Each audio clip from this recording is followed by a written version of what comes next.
आज से 6 साल पहले घर की हालत बहुत खराब हो चुकी थी। खेती कारोबार सब घाटे में चल रहा था। इसी बीच रक्षाबंधन का त्योहार आया। हर वर्ष की तरह उस वर्ष भी बहन राखी बांधने आए। मैं चारों तरफ से परेशान होकर घर में बैठा था। बहन के आते ही परिवार के बच्चों ने बुआ के आने की खुशी जाहिर की। जैसे ही मैंने अपनी पत्नी को बहन के लिए चाय नाश्ते का बोला, वो तुरंत मुंह फुलाकर अंदर चली गई। मुझे कमरे में बुलाया और बोली, एक तो ऊपर से इतनी तंगी आ चुकी है और ऊपर से आपकी बहन और आ गई। इनका तो काम ही यही है, कोई भी थोड़ा सा त्योहार आता है तो मुंह उठाकर चली आती है। इनको पता है भाई से कुछ पैसे और कपड़े मिल जाएंगे, लेकिन अब की बार मेरे पास इसको देने के लिए कुछ भी नहीं है। मैं पत्नी की बातों को सुनता रहा लेकिन कुछ नहीं बोला।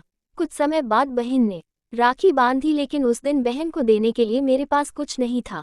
बहन ने दिन में आते ही वापस जाने की तैयारियां शुरू कर ली। मेरी हिम्मत नहीं हुई कि मैं बहन को एक रात का बोलकर रोक सकूं। जाते वक्त बहन ने मुझे एक कपड़े में बंधा कुछ सामान दिया और वापस जाने की इजाज़त ली। मैं बहन को बस स्टैंड तक छोड़कर आना चाहता था, लेकिन पत्नी के हाव भाव देखकर हिम्मत नहीं हुई।